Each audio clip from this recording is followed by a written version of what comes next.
বন্ধু বান্ধৱীসকল, কাইলৈ অৰ্থাৎ 9 অক্টোবৰ তাৰিখে লক্ষী পূজা। দেৱতা আৰু দৈত্যসকলে কৰা সাগৰ মন্থনৰ সময়ত সাগৰৰ মাজৰ পৰা ৰূপে গুণে অপৰূপা এগৰাকী সুন্দৰী দেৱী ওলাই আহিছিল। সেই ৰূপৱতীয়ে হ'ল দেৱী মহালক্ষ্মী।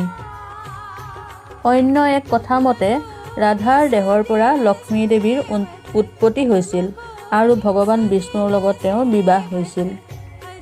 হিন্দু ধৰ্মৰ লোকসকলে বিশ্বাস কৰা অনুসৰি দেৱী লক্ষ্মীক পূজা অৰ্চনা কৰিলে ভক্তসকলৰ ধন প্ৰাপ্তিৰ লগতে দুখ দুৰ্দশা দূৰ হয়।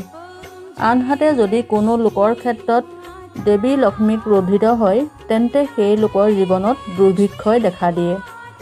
2022 চনৰ লক্ষ্মী পূজা কিমান তাৰিখে হয়, লক্ষী পূজনৰ শুভ সময় কেতিয়া ইত্যাদি জানিবলৈ আমাৰ এই ভিডিঅ'টো শেষলৈকে চাবচোন। প্ৰিয় বন্ধু বান্ধৱীসকল, সাধাৰণতে সৌভাগ্যৰ দেৱী লক্ষ্মীক নিশাৰ ভাগত পূজা অৰ্চনা কৰা হয়। এই লক্ষী পূজা আহিন মাহৰ পূৰ্ণিমা তিথিত পালন কৰা হয়। 2022 বৰ্ষৰ এই লক্ষ্মী পূজা 9 অক্টোবৰ দেওবাৰে।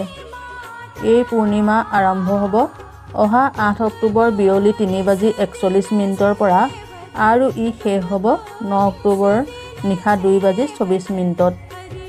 এই লক্ষ্মী পূজাৰ শুভ সময় হ'ল সন্ধিয়া 7:24 পৰা 9:04 দেৱী লক্ষ্মীক কোৱা হয় সৌভাগ্যৰ দেৱী। লক্ষ্মী পূজাৰ এই বিশেষ দিনটোত আপুনি কোনো কাৰণতে আনৰ লগত টকা পইচাৰ লেনদেন নকৰিব। লক্ষ্মী পূজাৰ দিনটোত কোনো কাৰণতে ৰাগিয়াল দ্ৰব্য বা মাছ মাংস আদি নাখাব। এনে কৰিলে দেৱী লক্ষ্মী অসন্তুষ্ট হয়। লক্ষ্মী পূজাৰ এই দিনটোত প্ৰাতঃকালতে কোনো দুখীয়া নিচলা লোকক খাদ্যবস্তু দান কৰাটো অতি ভাল। এনে কৰিলে দান কৰা ঘৰখনৰ প্ৰতি দেৱী লক্ষ্মী সুদৃষ্টি প্ৰদান কৰে। অৱশ্যে বেলি মাৰ যোৱাৰ পাছত এই দিনটোত দান কৰাৰ বাবে শুভ নহয়। আজিলৈ ইমানেই আছিল বন্ধুসকল।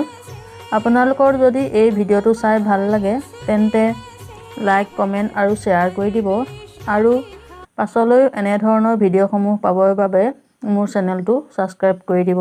ধন্যবাদ।